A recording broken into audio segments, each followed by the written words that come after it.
Welcome to Albisec. Today I will share my experience how I passed the AWS Solution Architect Professional exam. And you have to follow my instruction and you can easily able to pass this exam.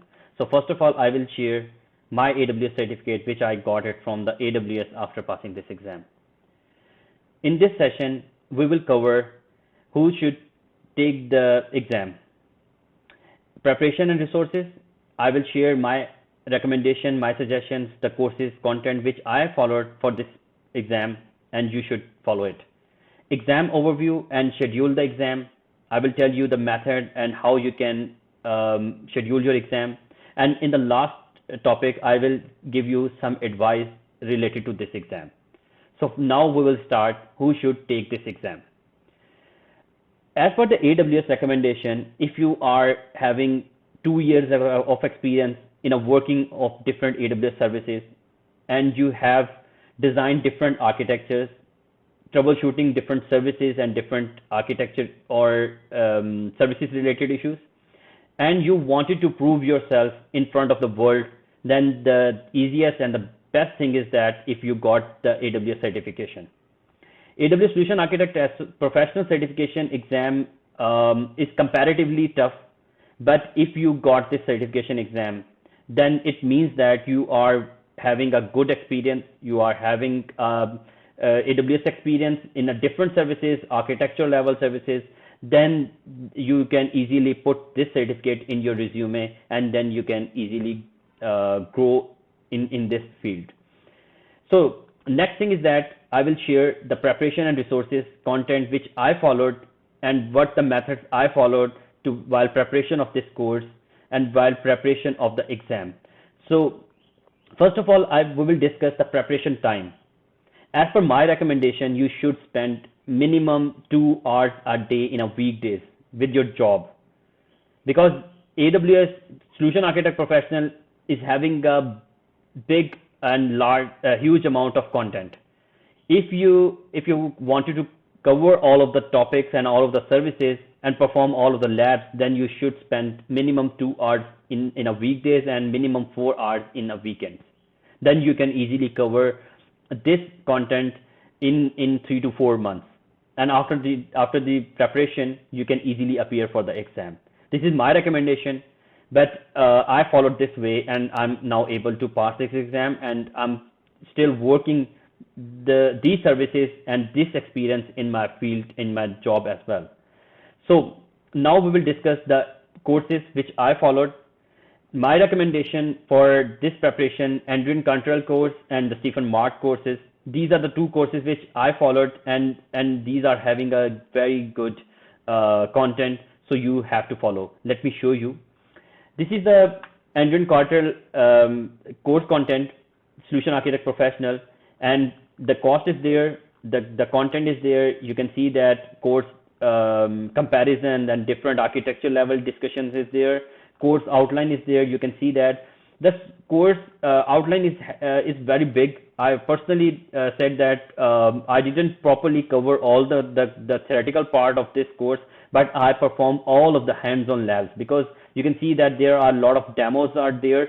So you should perform all of these things, because whenever you perform the hands-on labs, then you can easily having a proper understanding about the different services, and you can easily appear for the exam and you can have a proper understanding. So this is the course content which I followed, and after that the Stephen Mark course, I recommended it to you. The Stephen Mark course is there and it's on the Udemy. You can get it in around $14, and you can see that the number of students are there. There are a lot of students following this course content, and Stephen is having a good experience and very good delivery of the content. You can see that the course outline is there. I completed all of these things, especially about the hands-on labs, because the hands-on labs are very, very important related to this AWS Solution Architect Professional certification. The next thing is that the practice exams, I personally recommend it to you. You should spend too much time on the practice exams as well. I have put these 2 websites, links are there, Viz Labs and Tutorials Dojo. So I will go through these 2 websites are there. WizLab is there. You can see that the practice exams. These are websites are giving you the practice exams, same as it is you have in an exam. The same environment they are providing you, while you can see that the 4 practice exams are there. If you follow and practice these exams multiple times, you should go with it. The best thing about this practice exam and these practice exams is that whenever you completed your practice exam, you will have a proper detailed information about each question, why it's correct and why is this your answer is incorrect. So you can go through each details, and you can properly get the concept why your answer is incorrect. So you can, whenever you are getting the knowledge, then you can perform these tests multiple times, and you will increase your percentage. First time whenever I tried to perform these exams, I got around in few tests I got 55, 60%, 65%. But whenever my concepts are properly developed, then I got 75 and 80% and more than 80% as well. So you should follow this way and perform multiple times these practice exams. And the next practice exam I suggest is the Tutorials Dojo. You can see that the Tutorials Dojo is there. You should enroll for this course, and you should perform all of these practice tests as well. And the best thing is that as compared to WizLab, the Tutorials Dojo detailed information is more comprehensive, and you should follow this practice exam as well. So back to the topic about the exam and schedule the exam. AWS exam, professional exam, is length of the duration of the exam is 180 minutes, and you will have around 75 to 80 questions. And the cost of this exam is $300. And to scheduling this exam, you can use the VUE, Pearson VUE or the PSI. There is no difference between them. You can easily go with it, anyone. But the major and important thing is that if you are having a test center in your city, then you can do the exam in a test center. Otherwise, you can go with a proctored exam, online proctored exam. I personally appear for this exam in an online proctored, because this exam is having a 3 hours duration. So for the full concentration and the full dedication, I spend the time from my home and go with the online proctored. But your internet and the environment should be stable, so you can easily perform your exam. So now we will discuss the advices. I will give you few advices which I followed and which I think you should follow, and then you can easily pass this exam. The first and major thing about this exam is the motivation. If you are fully motivated and if you have a clear mind that you can easily complete this course content and you can easily pass this exam, because this exam is having a lot of big length of the content.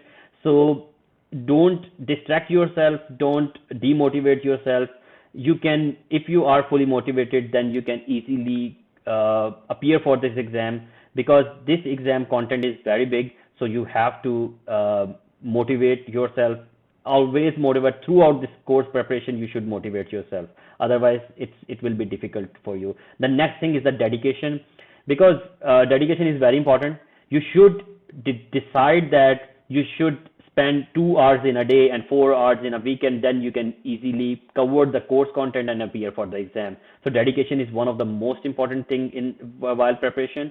The consistency is that while working while performing your job, regular job or your business, you should have and get some time and consistently perform the hands-on labs.